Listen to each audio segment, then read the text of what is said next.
नमो तस्स भगवतो अरहतो सम्मा संबुद्धस्स. येथे उपस्थित पूजनीय भिक्षू संघ प्रमुख भंते धम्मशीलजी यांचं धम्मसंघांच्या या ऑनलाईन प्लॅटफॉर्म वरती स्वागत आहे.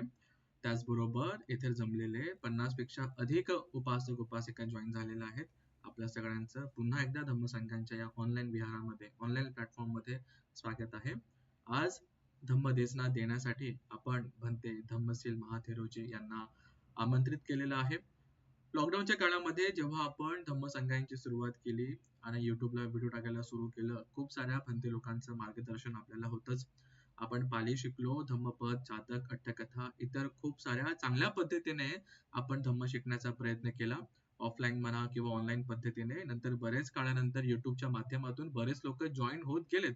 आपल्या सगळ्यांचं खूप खूप धन्यवाद, साधुकार आहे. आज आपण परत एकदा धम्मदेसना ऐकण्यासाठी आलात. मी भंत्यांची फार थोडक्यामध्ये ओळख करून देतो. भंतेजी आपल्या महाराष्ट्राचेच आहेत, अकोला जिल्ह्यातलेच आहेत, पण झाले 35 वर्षांपेक्षा जास्त काळ ते सारनाथ येथे, वाराणसी येथे सारनाथच्या थाई बुद्ध विहारामध्ये आहेत, वास्तव्याला आहेत. भंतेंची पालीमध्ये PhD आहेत. त्याचबरोबर थाई बुद्ध विहार स्वतः एक स्कूल चालवते CBSE पॅटर्न मध्ये. तर भंतेजी तिथे शिक्षक म्हणून पण होते, प्रिन्सिपल म्हणून पण आहेत आणि खूप चांगल्या पद्धतीने पालीचा प्रचार प्रसार करण्यासोबतच कशा प्रकारे महाराष्ट्रातील जनतेला सारनाथ मध्ये खूप चांगल्या प्रकारे सोय भेटू शकते, त्यांची चांगल्या प्रकारे व्यवस्था होऊ शकते, असं त्यांचं मार्गदर्शन असतं. गेल्या बऱ्याच काळापासून, जवळपास 15-1 वर्षांपासून आम्ही साळुंखे परिवार भंतेंच्या सानिध्यामध्ये आहेत. आणि माझ्यावरती भंतेंचे फार मोठे उपकार असे की 2021च्या काळामध्ये जेव्हा मला शामणेर व्हायची इच्छा झाली, लॉकडाऊनचा पिरियड होता, खूप छान, थोडा कठीण काळ होता, थोडा छान काळ पण होता काही लोकांसाठी. तसाच मी स्वतःसाठी चांगला काळ असं म्हणेल की भंतेंना विनंती केल्यानंतर भंतेंनी मला 1 महिन्यासाठी शामणेर होण्याची संधी उपलब्ध करून दिली. मी सारनाथच्या थाई बुद्ध विहारामध्ये 1 महिनाभरापर्यंत शामणेर होतो. भंतेंनीच मला शामणेरीची दीक्षा दिली. महिनाभरापर्यंत खूप चांगल्या प्रकारे त्या ठिकाणी माझी सोय करण्यात आली. चांगल्या प्रकारे मला शामणेर विनय भंतेंनी शिकवला त्यासाठी, आणि अंगावरती चिवर येण्यासाठी, मला चिवर दान करण्यासाठी भंतेंचा खूप खूप साधुकार आहे, खूप खूप उपकार आहेत. आणि बऱ्याचदा भंतेजी धम्मसंघांमध्ये धम्मदेसना देण्यासाठी येत असतात. आपल्या सगळ्यांचं पुन्हा एकदा स्वागत. भंतेजी, हम आपका धम्मसंघान के इस प्लेटफॉर्म पर आपका स्वागत करते हैं. आपने हमारे आमंत्रण को स्वीकार कर धम्मदेसना साधु के लिए आए. साधु साधु साधु वंदामे बनते वंदामे बनते सुखरे आई वन्नो सुखंग बलंग साधू साधू वंदामी बनते जी, अबो वंदामी बनते जी, ठीक आहे, सुखरे वंदामी हा, बनते, साधुकार आहे. वंदामी बनते, वंदामी सगळ्यांकडनं, बनते हो, जी, सगळ्यांकडनं आपण वंदामी करूया. बनते, जी, सुखिरा राहिला सुखिरा आता इतरांनी प्लीज माईक बंद करा. सुधा मॅडम पंचशिलाची याचना घेतली वंदामी पाहिजे. हा सुखिरा सुखिरा चला, ठीक ओके, सुधा मॅडम जी पंचशिलाची याचना यस घ्या. सर, ठीक आहे जी, साधू. आणि इतरांनी प्लीज यस आपला सर. माईक बंद करा. जी, घ्या मॅडम. आधी क्षमा याचना घ्या आणि मग पंचशिलाची याचना. इतरांनी प्लीज आपला माईक बंद ठेवा. ठीक आहे, येस मॅडम, सुरू करा मॅडम. ओकास वंदामी भन्ते भारत येनम कथम मयम अपराधच्छामि संघं शरणं गच्छामि संघं शरणं गच्छामि द्वितीयं बुद्धं शरणं गच्छामि तिल संपादेथ आम्भन्ते साधु साधु साधू साधु साधु भन्ते साधू. बुद्धं नमामि धम्मं नमामि संघं नमामि. साधु साधु साधु साधु साधु. भंतेजी, वंदामी भंतेजी, सुखिरे बहुत अच्छा. आपने शील देकर हमारे ऊपर अनुकंपा की है. मी साधू. आमच्या सगळ्यांच्या वतीने भंतेजी आपल्याला विनंती करतो की ह्या नवीन वर्षामध्ये आमची ही म्हणजे धम्मसंघांच्या प्लॅटफॉर्म मध्ये ही पहिली ऑनलाईन अशी धम्मदेसना आहे. तर आम्हा सगळ्या उपासक उपासिकांना मोटिवेट करण्यासाठी, धम्म पालन करण्याची प्रेरणा देण्यासाठी आपण धम्मदेसना द्या. त्याचबरोबर या नवीन वर्षामध्ये आमचं काय प्रेरणा असली पाहिजे, काय ध्येय असलं पाहिजे, कशा प्रकारे अजून धम्माचं पालन करत असताना मोटिवेशन असलं पाहिजे, कसे कुशल कर्म केले गेले पाहिजे आणि कशा प्रकारचे कुशल कर्म केल्या गेल्यानंतर काय फायदे असतील, याच्याबद्दल आपण अनुकंपा करावी, आम्हाला धम्म दिसण्यात द्यावी. आम्हा सगळ्यांच्या वतीने मी आपल्याला विनंती करतो की आमच्या कल्याणासाठी आपण आपल्या धम्म देशनेला सुरुवात करावी. वंदने. साधु साधु अहं अनुमोदामि. नमो तस्स भगवतो अरहतो सम्मा सम्बुद्धस्स. नमो तस्स भगवतो अरहतो सम्मा सम्बुद्धस्स. नमो तस्स भगवतो अरहतो सम्मा सम्बुद्धस्स. महाकारुणिक भगवान तथागत सम्यक सम्बुद्ध त्रिरत्नों को मैं प्रणाम करता हूँ, और जिन्होंने ये हम लोग को धर्म दिया, सुमार्ग दिखाया, अथक परिश्रम करके पूरे भारतवर्ष में अपने कार्य की डंका बजा दी, वो विश्वभूषण परम पूज्य बाबा साहब अम्बेडकर जी को प्रणाम करता हूँ। और सभी उपस्थित उपासक उपासिकाओं को नव वर्ष की हार्दिक मंगल कामना, शुभकामना, आशीर्वाद देता हूँ। और उपस्थित सभी जो श्रोतागण है, श्रद्धा संपन्न उपासक उपासिका है, उनको भी ये मंगल कामना देता हूँ।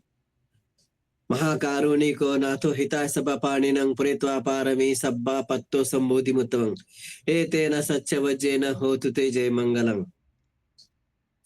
महाकारुणिक भगवान तथागत सम्यक संबुद्ध के उन्होंने जो 10 पारमिता पूर्ण, और 10 पारमिता में ही ये दान, शील, लश्कर, विवीर्य, शांति, सत्य, अधिष्ठान, ये 10 पारमिता होती है। ये 10 पारमिता पूर्ण करके। सर आवाज येत नाही सर. हो हो थांबा एक मिनिट. जी आता आवाज येईल. जी म्हणते. हाँ, उन्होंने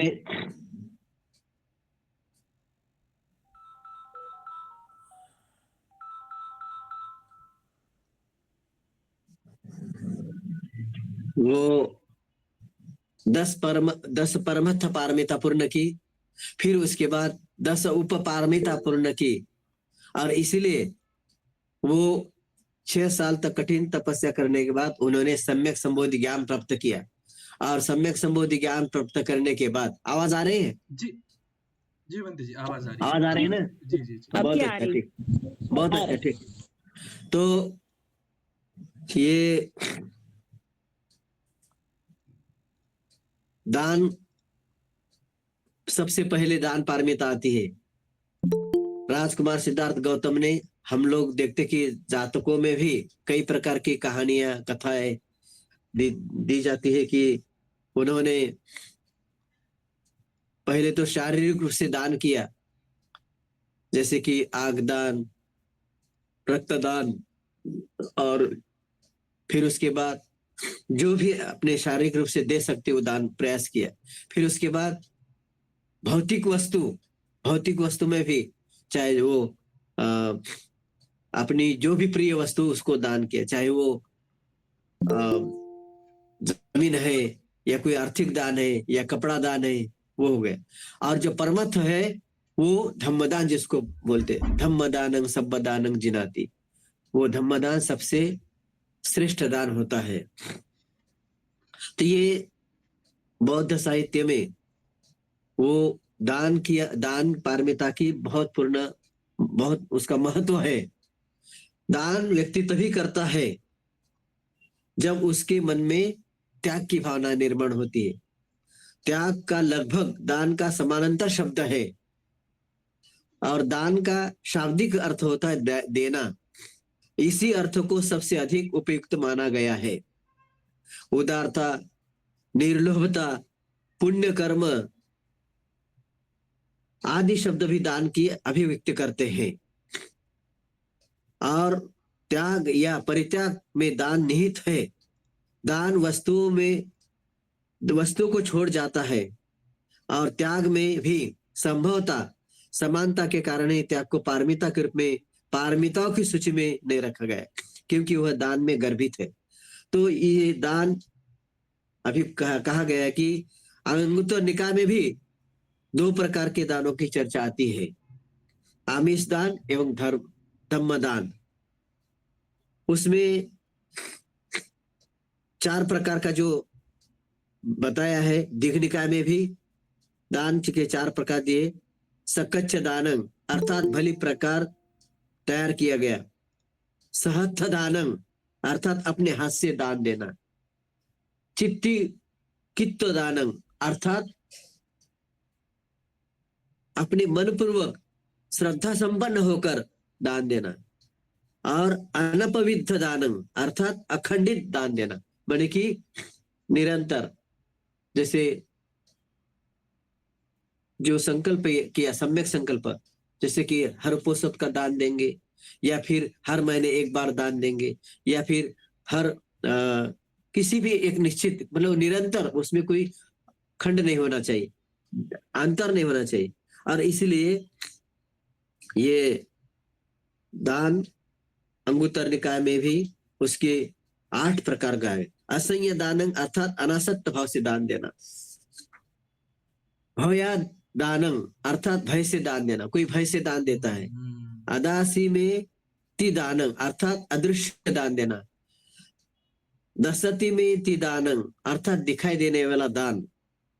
जैसे मैंने जो प्रकार बताया है वो दान में ही आता है। तो इसलिए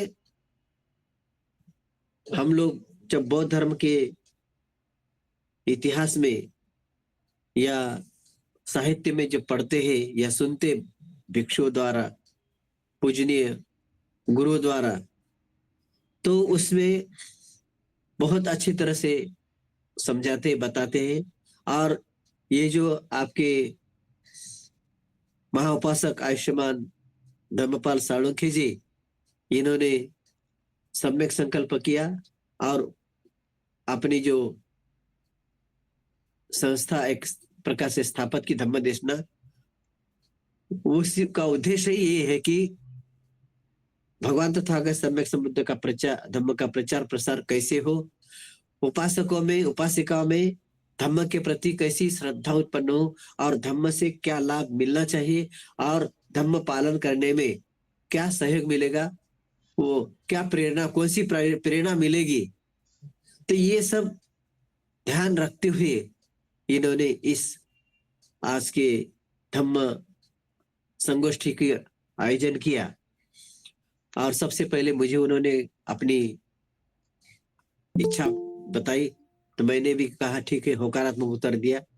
और फिर उसके बाद आप लोग को सूचित किया गया और आप लोग भी उसमें उपस्थित हुए। तो ये अब उन्होंने प्रश्न किया था कि कैसे करना चाहिए।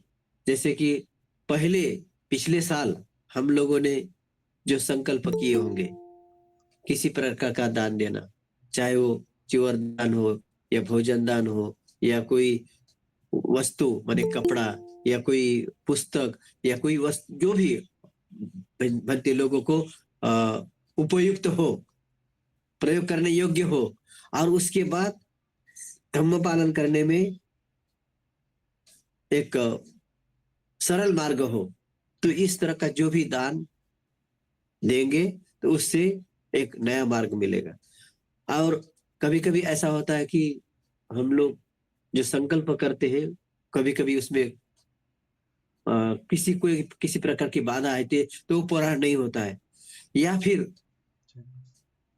सम्यक संकल्प करने के बाद वो पूरी भी हो गई, लेकिन उससे और अच्छा क्या करना चाहिए कि क्योंकि दान देने से ही मन में त्याग की भावना निर्माण होती है, त्याग की भावना निर्माण होने से दान व्यक्ति देता है, और दान देने से ही जो अहंकार है वो धीरे धीरे कम होता है। द्वेष, राग, मोह, वस्तुओं के प्रति, अपने शरीर के प्रति, और जो भी है उसके प्रति जो आसक्त भाव है वो धीरे धीरे त्याग करने से आसक्त भाव, मतलब अटैचमेंट जिसको बोलते हैं, वो खत्म हो जाता है, और फिर उस त्याग की भावना आती है। तो इसी तरह से, लेकिन जब धम्म पालन जब करते करते जब श्रद्धा और प्रगाढ़ हो जाती है, तो जब हम और चित्त विमुक्त होकर दान करते हैं तो उसको श्रद्धा दानंग, माने कि श्रद्धा से दान देना। फिर उसके बाद सकच्च दानंग, माने कि सावधानी से कि दान किसको देना चाहिए और कैसे देना चाहिए, कब देना चाहिए। तो दान, जैसे हम लोग हमारे घर के सामने अगर कोई मांगने के लिए आया तो वो दान तो ठीक है देते हैं, लेकिन वो उसका क्या कैसे प्रयोग करेगा, फिर उसके बाद वो उसके मुख से क्या निकलेगा, तो इसके ऊपर भी अवलंबन है। लेकिन जैसे भिक्षु संघ, अगर भिक्षु संघ को हम दान करते हैं, भोजन दान, तो वो भिक्षु क्या करेगा, आपको आयु वन्नो सुखं बलम, आपके भोजन दान से वो उनको ऊर्जा मिलेगी, उनको बल मिलेगा, धम्म पालन भिक्षुओं को वो एक दिन उसका उनका पूरा हो जाएगा और उनको जीवन जीने के लिए एक शक्ति मिलेगी। और उसी से आप लोगों को उपासकों को क्या मिला, वो बोलते हैं चत्तारो धम्मा वर्धन्ते आयु वन्नो सुखं बलम, जिस तरह से आपने हमको भोजन दान दिया है उसी के पुण्य फल से आपको भी आयु वर्ण सुख और बल मिले, ये वो आशीर्वाद देते हैं। फिर उसके बाद काले न दानम, मतलब समय पर, उचित समय पर। अभी जैसे भोजन दान देना है तो भोजन दान दोपहर को 3 बजे देंगे तो वो भोजन का उचित समय नहीं है। रात को 11 बजे देंगे तो वो भी भोजन का उचित समय नहीं।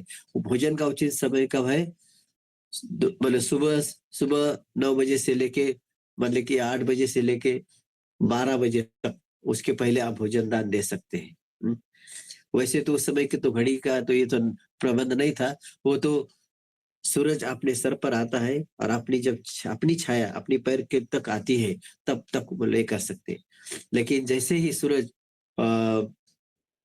पश्चिम की ओर जाता है और अपनी छाव विरुद्ध दिशा में जाती है तो वो उसका एक विकाल भोजना में कहा गया है। फिर उसके बाद अनुग्रहित चित्त दानम, और दान देने से मैं स्वयं अनुग्रहित हुआ हूं, ऐसे मनोभाव से दान देता है। करे कि अगर मैं दान दिया हूं तो मेरे मन में भी एक अनुग्रहित हुआ हूं, तो इस तरह का मन में एक भाव उत्पन्न होता है। अत्तानंच परंच अनुपह्यं दानम, स्वयं को अन्य किसी प्रकार की हानि न पहुंचाए बिना दान देना। तो मैं जो कोई अपने पास वस्तु या दूसरे की वस्तु दूसरे को चुपके से देना या किसी को ये करके देना, अर्थात हानि पहुंचा कर देना, तो वो, लेकिन जो बिना हानि पहुंचाए, अत्तारंच मैंने अपने को और परंच मैंने दूसरे को, अनुपह्यंच दान मगर स्वयं को और अन्य किसी को किसी प्रकार की हानि न पहुंचाते हुए ध्यान देना, वो सबसे मतलब अच्छा और श्रेष्ठ दान कहा गया। सूचि दानम, सूचि माने पवित्र, प्रसिद्ध, उसको क्या बोलेंगे, पवित्र माने कि काया वाचा मन से शुद्ध। पनित दानम, प्रेरित दान, कालीन दम, समय से दान देने वाला। कपीय दानम, योग्य अथवा उचित दान देना। विवेच्य दानम, चुनाव करके दिया जाने वाला दान। अभिन्न दानम, लगातार प्राय दिया जाने वाला दान। और ददंग चित्तंग प्रसादेति, प्रसन्न चित्त से दिया हुआ दान वो सचमुच वो कल्याणकारक हितकारक ठहरता है। तत्व आत्मनो होती, और जो दान देते हैं उससे संतुष्ट होकर। अभी इतने प्रकार के दान आपने देखे सुने, आपने भगवान बुद्ध और उनका धर्म ये ग्रंथ परम पूज्य वासुदेव ने अपने समाज के लिए लोगों को, पूरा ग्रंथ तो उतना नहीं पढ़ सकते या उतना नहीं ये कर सकते हैं, इसलिए परम पूज्य वासुदेव ने अपनी लोगों के लिए सरल रूप में और एक छोटा सा संक्षिप्त में रूप में वो भगवान बुद्ध उनका धर्म स्वयं अपने हाथ से लिखकर लोगों को दिया। तो उसमें आता है कि एक जब अनाथ पिंडक, वो जैसे कि जेत राजा से उन्होंने जमीन खरीदने के लिए उस मांग की, तो कुछ तो खरीदी, लेकिन और जो उनको जरूरत पड़ी तो कहा कि इसका दाम जो सोना जितनी जगह मतलब लेगा उतना ही उसका दाम होगा। तो उसके पास जितना भी मतलब सोना जो था तो सब बिछा दिया। और जब ये उसको ज्ञात हुआ, किसको, राजा जेत को, तो उसको भी इससे एक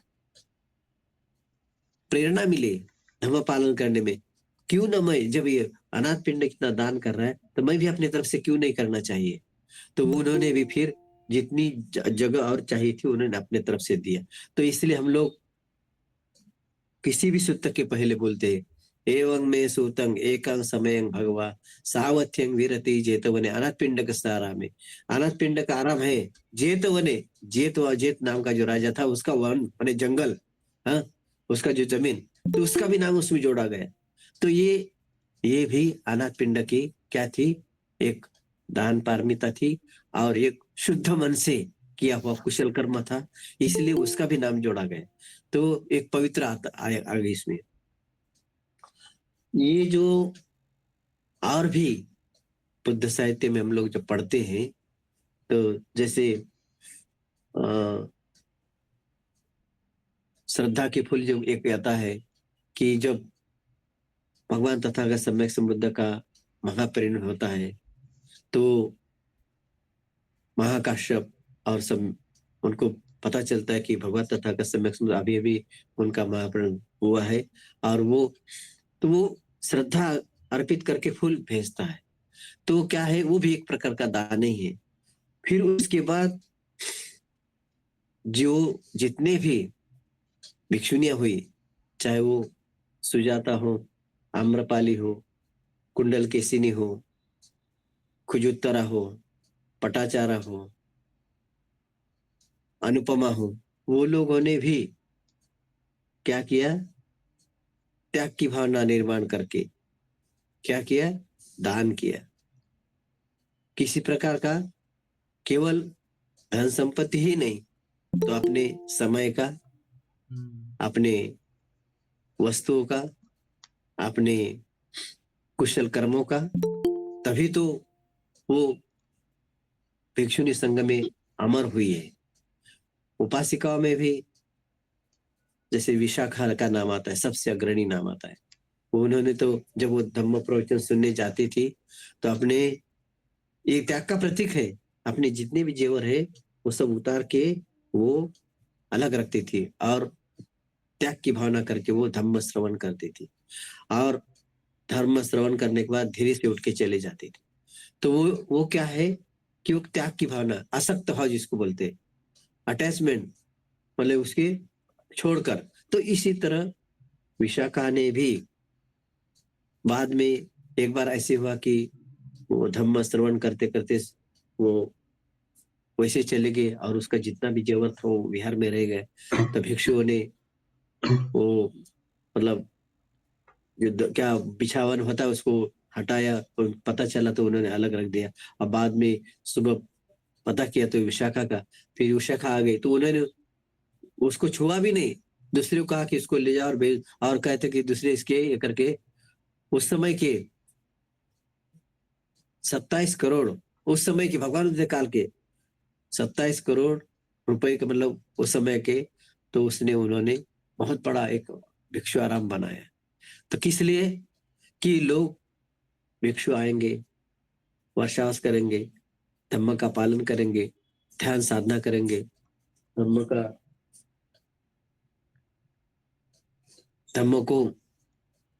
का चिंतन करेंगे।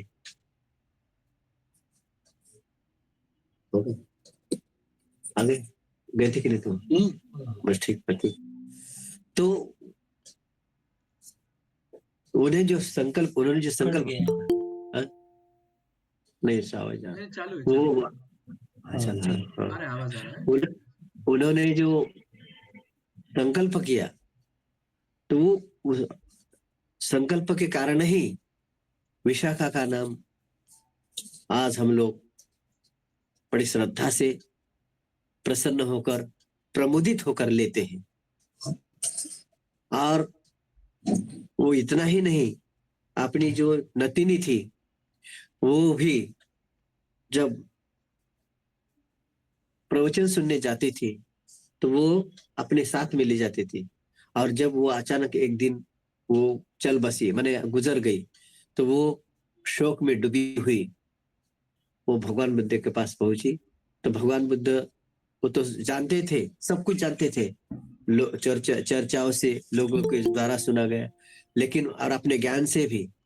तो लेकिन भगवान बुद्ध उपदेश करने की एक शैली थी, कैसे समझाना चाहिए, कैसे बताना चाहिए, जी धम्म के प्रति कैसे उसको और आकर्षित करना चाहिए। तो सवाल पूछते पूछते ही वो उनसे ये किया क्या कि क्या विषय है, आज तुम बहुत नाराज हो, बहुत दुखी लग रही हो, क्या बात है? तो वो कहते कि क्या करूं भगवान, आपको तो मालूम है कि मेरी नतिनी आज गुजर गई है। तो भगवान बुद्ध कहते अच्छा ठीक है। तो भगवान बुद्ध प्रश्न पूछते कि विशाखा, कि तुम्हारे नगरी में कितने जनसंख्या होगी? तो कहते कि भगवान बुद्ध कहते कि भगवान ने आप ही एक बार कहा था कि लगभग 7 करोड़ या 27 करोड़ ऐसी उसकी जनसंख्या बताई थी। तो कहते कि अच्छा ठीक है, तो तुम्हारे नगर, इतना बड़ा तुम्हारा नगर है, तो क्या हर दिन इस नगर में कोई ना कोई गुजरता नहीं, कोई बीमार नहीं, कोई दुखी नहीं होता, कोई रोगी नहीं पड़ता है? कह रहे हैं पढ़ते हैं। तो क्या तू हर दिन ऐसे ही दुखी रहती हो, या रोती रहती हो, या शोक प्रकट करती हो? तो वो भगवान बुद्ध के वचन वो सुनते सुनते ही समझ गए कि भगवान बुद्ध कहते विशा कहते कि भगवान अब बस करें, मैं अब समझ गई। अर्थात क्या कि वो उसके मन में त्याग की भावना निर्माण हुई, और उसके बाद वो समझ गई कि ये सब क्या है, अनित्य है। माने कि चाहे वो कोई भी बाह्य वस्तु हो या आंतरिक वस्तु हो, या कोई रिश्तेदार हो, कोई भी हो, जो इस पृथ्वी पर उत्पन्न हुआ है वो नष्ट होने वाला है। अर्थात मैं क्यों न हो, मेरे रिश्तेदार क्यों न हो, रिलेटिव क्यों न हो, एक दिन जाने वाले हैं। तो भगवान बुद्ध के इस वचन से वो बहुत खुश हुई, और उसके बाद भगवान तथागत सम्यक संबुद्ध ने और भी उनको अच्छी तरह से धम्म समझाया, और वो प्रमोदित हुई, और इसलिए वो भिक्षुओं ने में भी औपासिकाओं में अग्रणी कहा जाता है। जैसे कि पहला तो नाम आता है सुजाता का, जिन्होंने अपने समय से पहले जो मराठी में बोलते नवस, और इधर बोलते क्या बोलते उसको, मनौती। तो वो उसने मनौती मांगी थी कि यदि मुझे आ, मैं जैसे चाहूं सुंदर और सोनेरी रंग का एकदम मुझे कोई लड़का मिलेगा तो मैं उससे शादी करूंगी। तो वो उसकी इच्छा पूरी हो गई। फिर उसके बाद उसने साधु संतों को दान किया, भोजन दान दिया, खीर दान किया, और फिर उसके बाद क्या किया कि उसने फिर संकल्प किया कि मुझे ऐसा पुत्र प्राप्त हो कि मेरे से भी अच्छा, सुंदर और गोरा, मतलब गुणों से परिपूर्ण, कहने का मतलब।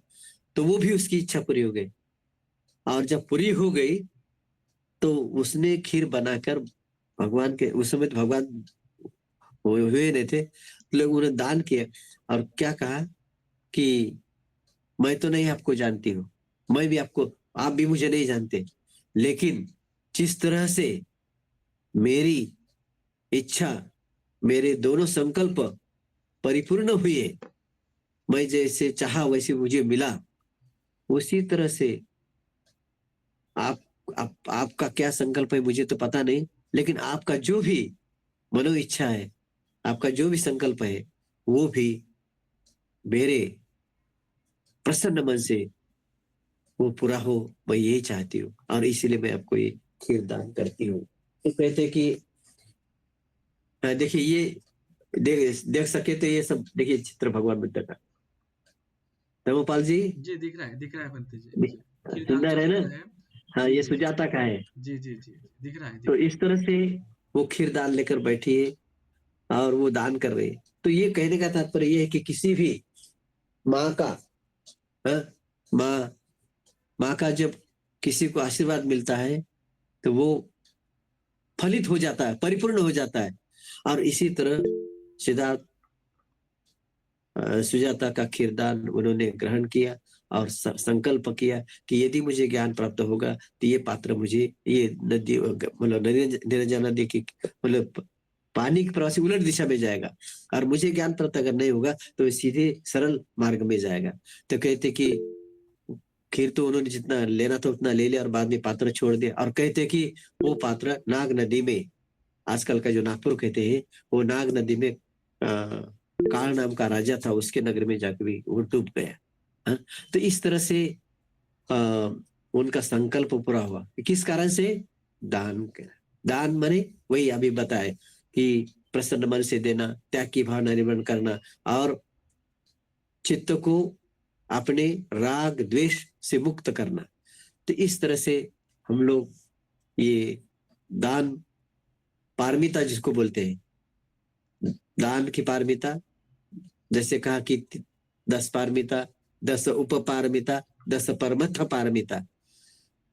हम लोग उदाहरण के लिए बाबा सम्बड़कर का भी जीवन देख सकते हैं कि देखिए, उनके माता पिता ने जन्म देकर उनको योग्य बनाया, लेकिन वो अपने कर्म से, अपने कर्तव्य से हटे नहीं।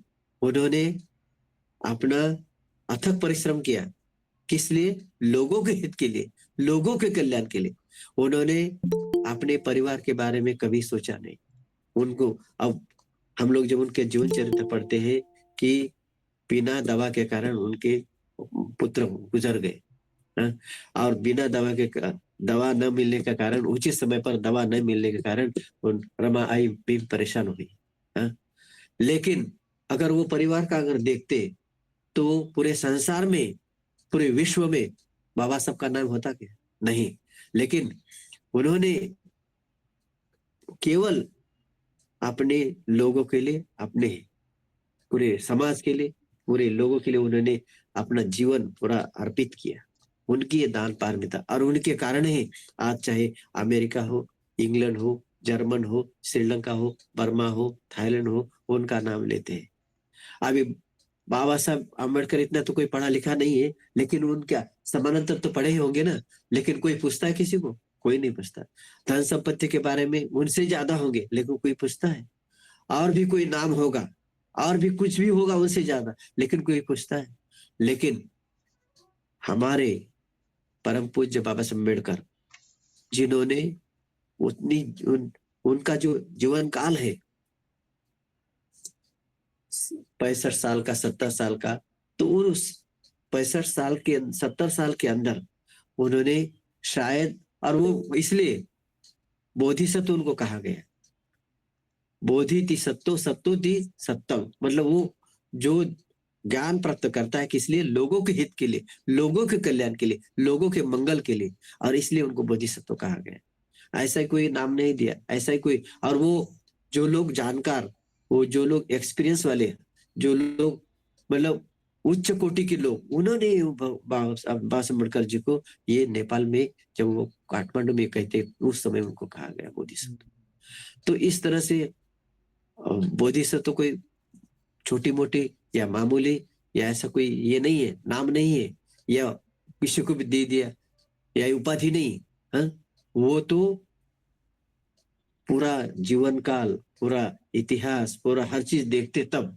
और ये तो उनका जीवन तो खुली किताब की तरह था, कोई भी उसको पढ़ सकता था, और अभी भी लोग पढ़ते हैं, उनसे प्रेरणा लेते हैं और उससे एकदम पालन करते हैं। और कहते कि जब कहते बर्मा में छठा संगायन हुआ, तो बर्मा में छठा संगायन में उच्च कोटि के भिक्षु लोग, हो सकता है उसमें कुछ अरहत भी भिक्षु होंगे, उन लोगों के सामने जब भारत का प्रतिनिधित्व करने के लिए जवाहरलाल जी ने मदन आनंद कौशल्यान, मदन शासन रश्मि जी और परम पूज्य डॉक्टर बाबा साहब अम्बेडकर और लोग थे, इनको भेजा गया। तो जब बाबा साहब अम्बेडकर को बोलने का अवसर दिया गया, तो उन्होंने अपनी पूरी क्षमता के साथ ज्ञानवर्धन, ज्ञान के प्रकांड पंडित का परिचय देते हुए उन्होंने बौद्ध धर्म के बारे में कहते कि 3 घंटे तक उन्होंने समझाया था। और उन्होंने ये सिद्ध करके दिया था कि आप लोग बोलते हैं कि भारत में बौद्ध धर्म समाप्त हुआ, नष्ट हुआ, लेकिन भारत में बौद्ध धर्म नष्ट कभी न हुआ न होगा। करे क्यों? इसलिए कि केवल जैसे कोई पेड़ है, पेड़ को केवल पत्ते सूख गए, उसकी डालें सूख गए, लेकिन उसकी जो अंदर की जो जड़ें हैं वो अभी भी जीवित है। उसको केवल पानी देने की आवश्यकता है, पानी देने की जरूरत है, उसकी देखभाल करने की जरूरत है। तो इसी तरह ये बौद्ध धर्म जड़ मूल से खत्म नहीं हुआ, नष्ट नहीं हुआ। क्योंकि और फिर राष्ट्रीय ध्वज पर सम्राट अशोक का नीला चक्र दिया है ना, फिर वो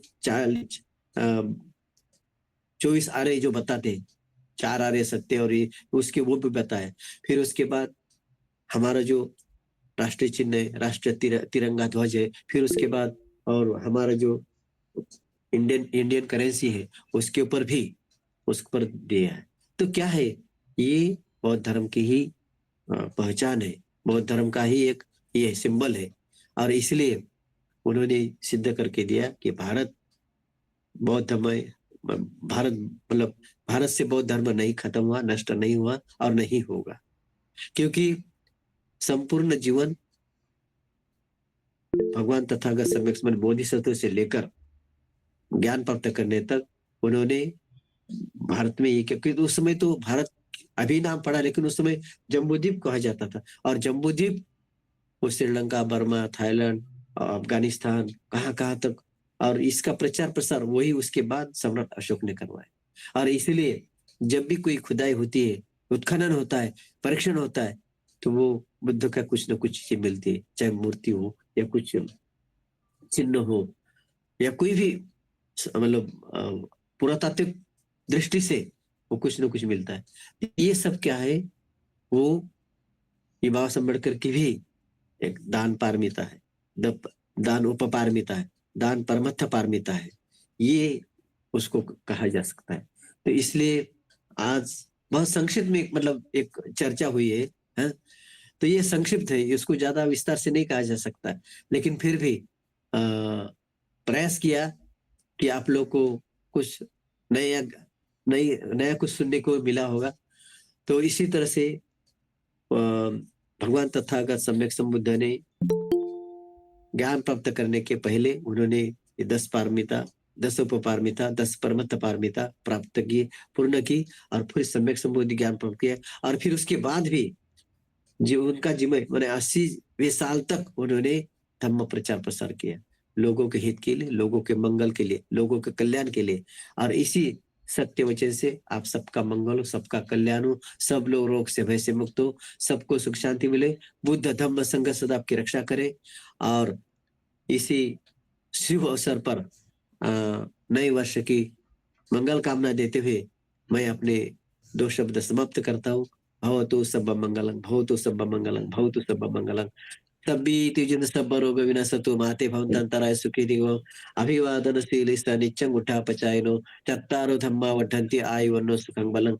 और जैसे कि बाबा साहब ने भी कहा था और भदंत शास्त्र रश्मि जी ने भी कहा था कि अपनी एक छोटी सी कुटी भी क्यों न हो, चाहे वो सारनाथ में या बोध गया में या राजगृह में या लुम्बिनी में या कुशीनगर में होना चाहिए। तो उसी को ध्यान में रखते हुए हमने सम्यक संकल्प किया कि सारनाथ बुद्ध विहार का निर्माण किया गया। उसमें 5000 स्क्वायर फीट एक प्लॉट खरीदा गया है। उसमें भगवान तथागत समृद्ध एक प्रतिमा भी लाई और हमारे उपासक महाउपासक आयुष्मान धम्मपाल साळुंखे जी और दूसरे महाउपासक राजेंद्र जी साळुंखे और माता जी लता जी साळुंखे जी, ये लोग भी कुशल कर्म करते रहते, दान पुण्य करते रहते हैं। और अभी उसमें 2 रूम तैयार हो चुके हैं और अभी उसमें एक बड़ी 2 रूम बनने वाली है। तो उसके लिए भी आप लोग अपने प्रसन्न मन से दान कर सकते हैं, चाहे 20 रुपए, 50 रुपए, 100 रुपए, 1000 रुपए, 500 रुपए, अपने श्रद्धा के ऊपर लोगों ने कभी भी कर सकते हैं, ऐसा नहीं। और आपने आपकी जो उपासक है साळुंखे जी, वो भी आपको और समझा देंगे और वो भी भेजते रहते हैं अकाउंट में। और अभी काम शुरू है, जैसे कि आज ही खिड़की दरवाजे का सामान खरीद कर लाए हैं। उसमें 11,000 रुपए, 11,500 रुपए लग गया। और फिर उसके बाद पेंटिंग का फिर उसके अभी टॉयलेट बाथरूम का बाकी है ठीक आहे काम, हाँ तो ये सब सांगतो मी सांगतो आप ठीक आहे हाँ ये कर सकते हैं दान। जी, जी. तो अ, आपके इस आपने भी दान किया क्या, किस चीज का, किस समय का? इस समय आप कोई किसी काम में व्यस्त रहता है, कोई काम करता रहता है, तो ये सब उस कामों को अलग छोड़कर, अलग करके समय का दान दिया, धम्म का श्रवण किया, धम्म के 2 शब्द सुने, ये भी आपका समय का दान है। इसी भगवान बुद्ध के सत्य वचन से आप सबका मंगल हो, सबका कल्याण हो, बहुत सब मंगल। साधु साधु। साधू साधू साधू साधू साधू साधू साधू जे बनतेजे ज्यांना पॉसिबल आहे आपला कॅमेरा सुरू करू शकतात. बनतेजींनी आपल्याला सारनाथ वरून जॉईन केलेलं आहे. सारनाथच्या थाये बुद्ध विहारामध्ये बनतेजी असतात. मागच्या 30-35 वर्षापासून बनतेजी तिथेच आहेत.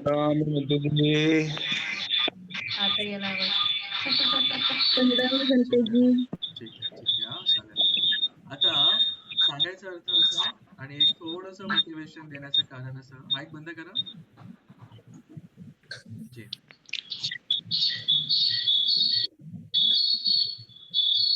हा साधू बनतेजी थांबा हा.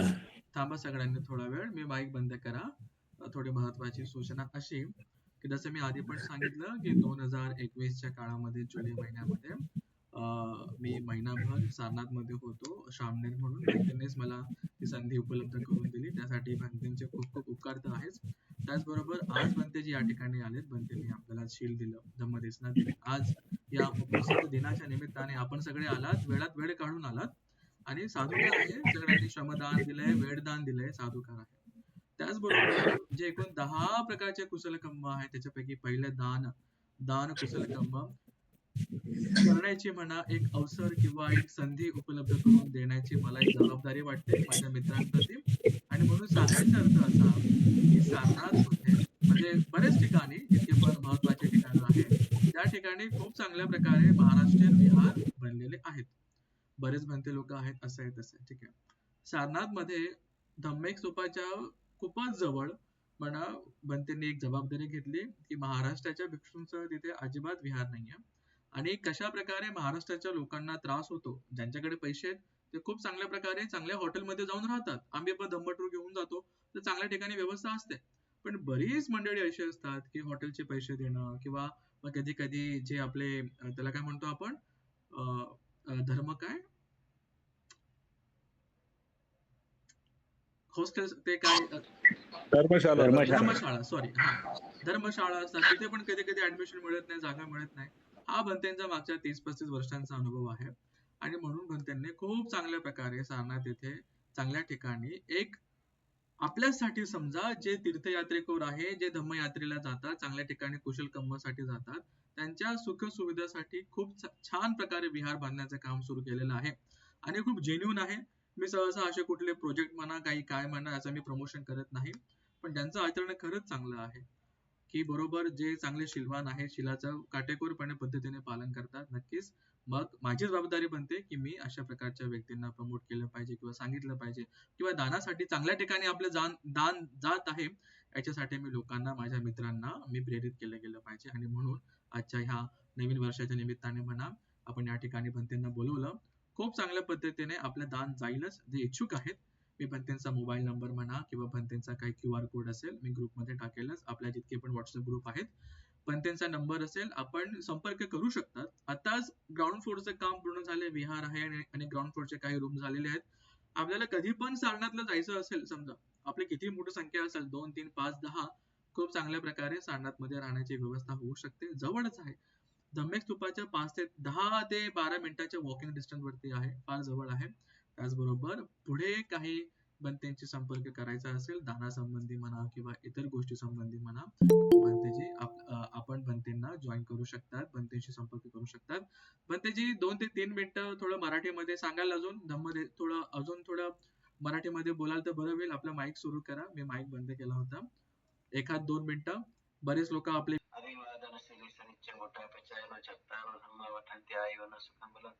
भवतु सर्वं मङ्गलं रक्षन्तु सर्व देवता सर्व बुद्धान् वा सदा सन्ति भवसदा रक्षन्तु सर्व देवता सधम्मान् वा सदा सन्ति भवसदा रक्षन्तु सर्व देवता सत्संगान् वा सदा सन्ति साधु साधु हेलो जी बनते जी साधु साधु वो ऐसा है साधु ना मुझे बोलना कि बस क्या है वो साधु मुझे भी साधु बोल दिया साधु था तो शायद उनका भी होने वाला है अच्छा अच्छा अभी इसको ठीक है, मैं इसको खत्म करके आपको कॉल करता हूँ बनते जी, ठीक है जी जी.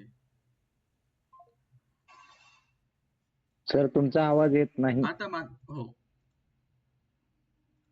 आता माझा आवाज येईल. माईक बंद होता. चला सगळ्यांचं खूप खूप अभिनंदन, खूप खूप धन्यवाद की आपण या धम्मदेशनामध्ये आलात. ठीक आहे, बनते लोक पण प्रयत्न करतायत, नवीन नवीन गोष्टी शिकतायत, त्यांचं पण कौतुक आहे, अभिनंदन आहेत. चला आपण जे काही धम्मदेशना आज या ठिकाणी ऐकली, या धम्मदेशनेसाठी आपण बनतेंचं खूप खूप अभिनंदन करूया, खूप खूप आभार प्रकट करूया. जे जे लोक धम्मदेशना ऐकण्यासाठी आलात, आपल्या सगळ्यांचं खूप खूप स्वागत, खूप खूप आभार प्रकट करतो. नंतर भंतेंना दान द्यायचं असेल किंवा दानाची कोणाची इच्छा असेल तर मी ग्रुपमध्ये भंतेंचा नंबरही टाकतो आणि ज्यांना काही भंतेंना संपर्क करायचा असेल, जे भंतेचे आता माईक सुरू करा, आता माईकचं बटन दाबा भंतेचे. जे जे जे आता हेलो. लोक जे जे जे आता लोक तुम्हाला ऐकू शकतात, जे भंतेचे. बहुत अच्छा है. ठीक आहे, चालेल. एकदा परत आशीर्वाद देऊन मी नंतर लोकांना हा. सांगेलच की बस, लोक आपल्याला ठीक आहे. कॉन्टॅक्ट करतील. ठीक आहे. दानं ददन्तु सर्वाय शीलं रक्षन्तु सुपदा भावना भीर्ताहन्तु गच्छदेवतागता सब्बे बुद्धा बलपत्ता पच्चेकारं च कुलम् अर्हन्तानं जनिज रक्षं वन्दामि सब्बसो सब्बी तीर्थ सब्बरोगेन सतो माति भवन्तन्तराय सुखिदिव अभिवादन शीलिस नित्यमुठा पचायन चत्तारो धम्मा वठन्ति आयुर्वन्नो सुखं बलं भवतु सर्वमङ्गलं रक्षन्तु सर्वदेवता सर्वोद्धार भवतु रक्षन्तु सर्वदेवता सम्मान भवतु सर्वमङ्गलं रक्षन्तु सर्वदेवता सर्वसंगार सदा सत्य भवतु ते साधु साधू साधू साधू साधू साधू सगळ्या बहुत उपासक अच्छा. उपासिकांचं